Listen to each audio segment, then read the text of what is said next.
พิธีเซ็นสัญญาโครงการก่อสร้างเขื่อนไฟฟ้าน้ำตกขนาดน้อยน้ำเงียบ 2A 2B และ 2C อยู่เขตสันหลวงเมืองภูคูนแขวงเสียงขวางได้จัดขึ้นในตอนบ่ายของวันที่24 เมษายน 2013ที่แผนกแผนการและการลงทุนแขวงเสียงขวาง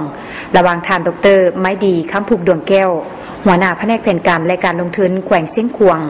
ทานบุญเคนเหล่ามอคือห้องหัวหน้าแผนกพลังงานและโบแฮแขวงเสียงขวางและทานอนุสวรรค์ไสยวงศ์ผู้อำนวยการใหญ่กลุ่มบริษัทหนองไฮก่อสร้างกว่าทางจำกัดผู้เดียวโดยการเข้าร่วมของทานพลจตวาดร.เสริมสุขสิมพวงศ์รองเจ้าแขวงเสียงขวางตลอดฮอดพนักงานที่เกี่ยวของอ้อมข้างแขวงและเมืองเขาร่วมโครงการก่อสร้างเขื่อนไฟฟ้าน้ำตกขนาดน้อยน้ำเงียบ 2A 2B และ 2C เป็นเขื่อนระบบคันได3เขื่อนมีอ่างเก็บน้ำ40เฮกตาร์เก็บกักน้ำได้3ล้านเมตรก้อนเขื่อนที่1มีความสูง30เมตรยาว90เมตรเขื่อนที่2มีความสูง30เมตรยาว60เมตรและเขื่อนที่3สูง5เมตรยาว80เมตรเป็นประเภทเขื่อนถมดินมีฝ่ายอวยน้ำ2แห่งขนาด15 x 40 เมตรและ3 x 15 เมตรได้เจาะอุโมงค์เพื่อเอาไหลผ่านมหาเฮือนจักรขนาด250 x 260เซนติเมตรยาว 1,500 เมตรมีจักรปั่นไฟฟ้าทั้งหมด7หน่วยโครงการดังกล่าวมีกำลังติดตั้งไฟฟ้าทั้งหมด36เมกะวัตต์สามารถผลิตพลังงานไฟฟ้าได้140ล้านกิกะวัตต์โมงต่อปีอายุสัมปทานโครงการ30ปีและต่อได้30ปี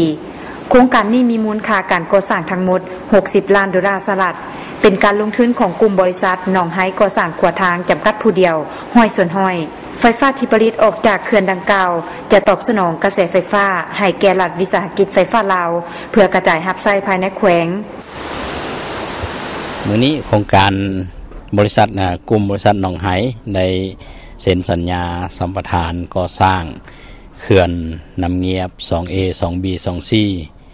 โครงการดังกล่าวนี้ได้รวมทั้งหมดนี่2A นี่ได้13เมกะวัตต์ 2B นี่ได้9เมกะวัตต์ 2C ได้ 14.5 และโครงการนี้เป็นโครงการที่ฝ่ายนำล้นเป็นลักษณะเป็นโครงการคันไดถ้าโครงการนี้ สร้างสำเร็จนี่จะขายไฟให้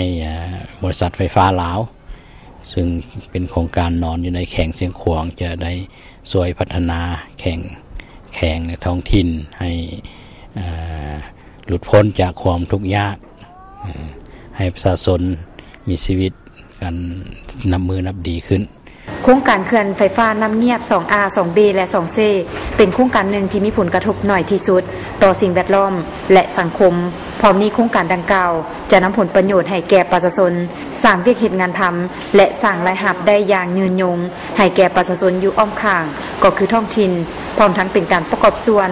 เข้าในแผนพัฒนาตามแนวทางของพรรคในการลดล้างความทุกข์ยากของประชาชนและเฮ็ดให้อัตราการสมใช้ไฟฟ้าของประชาชนที่อยู่ห่างไกลซอกหลีกได้สมใช้ไฟฟ้าอย่างทั่วถึง